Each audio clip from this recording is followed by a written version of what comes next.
2025 ഏത് അന്താരാഷ്ട്ര വർഷമായിട്ടാണ് UN പ്രഖ്യാപിച്ചത്? അന്താരാഷ്ട്ര സഹകരണ വർഷമായിട്ടാണ് പ്രഖ്യാപിച്ചത്. അന്താരാഷ്ട്ര സഹകരണ വർഷത്തിന്റെ തീം എന്താണ്? സഹകരണം ഒരു മെച്ചപ്പെട്ട ലോകം കെട്ടിപ്പടുക്കും എന്നുള്ളതാണ് അന്താരാഷ്ട്ര സഹകരണ വർഷത്തിന്റെ പ്രമേയം. 78ാമത് സന്തോഷ് ട്രോഫി ഫുട്ബോൾ ചാമ്പ്യൻഷിപ്പ് കിരീട ജേതാക്കൾ ആരാണ്? പശ്ചിമ ബംഗാളാണ്.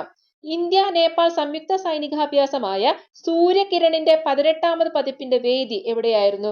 ലുംബിനി, നേപ്പാൾ ആയിരുന്നു. കടലിന് കുറുകെയുള്ള ഇന്ത്യയിലെ ആദ്യത്തെ ഗ്ലാസ് പാലം നിലവിൽ വന്നത് എവിടെയാണ്? കന്യാകുമാരി, തമിഴ്നാട്. 2024 മേജർ ധ്യാൻചന്ദ് ഖേൽ രത്ന പുരസ്കാര ജേതാക്കൾ ആരൊക്കെയാണ്? ചെസ് താരമായ ഡി ഗുഗേഷ്, വേൾഡ് ചെസ് ചാമ്പ്യനായ ഡി ഗുഗേഷ്, മനു ഭേക്കർ, ഷൂട്ടിംഗ് താരം മനു ഭേക്കർ, ഹോക്കി താരം ഹർമൻപ്രീത് സിംഗ്, ഹൈജംപ് പാര അത്ലറ്റ് താരം പ്രവീൺ കുമാർ. ഇവർക്ക് 4 പേർക്കുമാണ് ധ്യാൻചന്ദ് ഖേൽ രത്ന പുരസ്കാരം ലഭിച്ചത്.